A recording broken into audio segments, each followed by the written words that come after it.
I'm joined by Margaret Kastelberg, a Republican running for election to House District 73, which is mostly in western and northern Henrico. It's got a kind of funny shape with a tiny bit of the city of Richmond.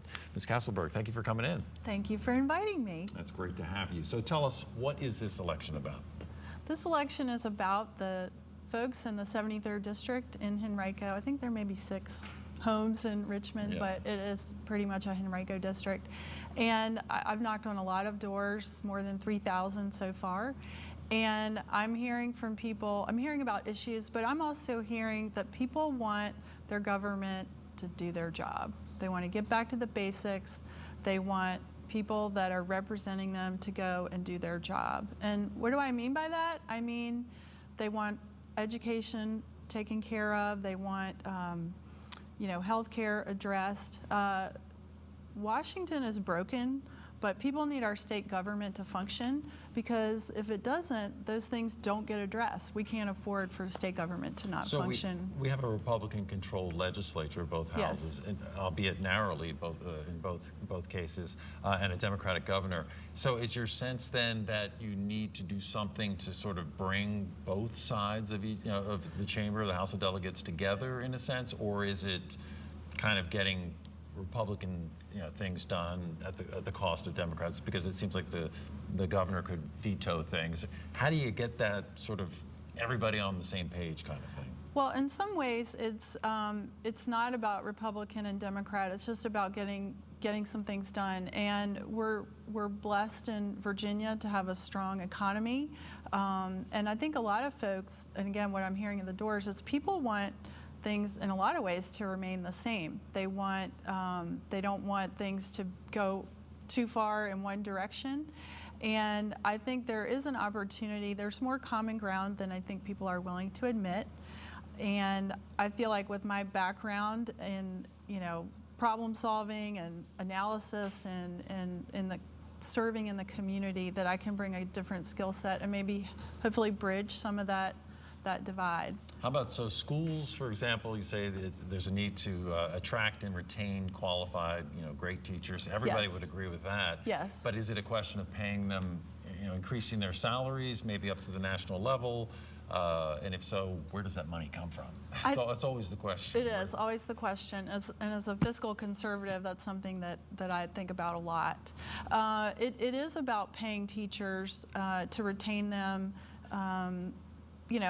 get up to the national average, not in one big leap, but it's also about providing some support that doesn't cost money. Some of the mandates that are out there and requirements that they have that really make their job a lot harder than it needs to be, we ask a lot of our teachers. And today, especially in a strong economy, there are a lot of teachers that get to the point and say, hey, I can go make a lot more money in the private sector.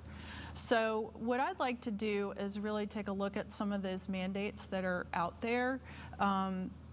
Are those things doing what they achieve? And if not, let's bring that money back and repurpose it. And when you say mandate, it's not just the testing regime, for example, like the SOLs, it's other requirements that that they have. And you mentioned the testing. I think that's one area where teachers really are frustrated, because there are so many tests required.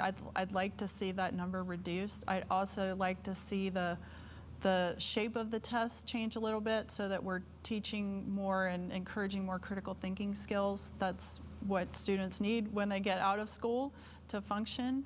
And I think that's something that teachers would respond to and feel like they're getting more support. They are creative. They want to have some leeway in what they're teaching, and I think sometimes that's restricted. We're running out of time. A quick question, healthcare, for example. What need do you see there? You mentioned access, getting more access. The Medicaid expansion increased access, but it seems like that wasn't the kind of access you were thinking of. Well, I think there's a distinction that always needs to be made between care and coverage.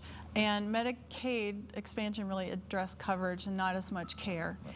And I think that we need to be focusing on the costs, what's driving the cost of the care up, and it's a separate discussion from how it's going to get paid for.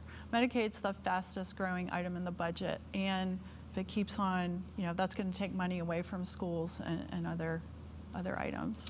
Well, I'm so sorry we're out of time. I feel like we just get started, and all of a sudden we're getting wrapped up. But Mary Margaret Kastelberg, thank you so much for coming in. Well, thank you. In Thank the you. 73rd House District. Always got to focus before I say that. And but once again, we invited all the candidates. We're going to post all of these interviews at WTVR.com as we do them.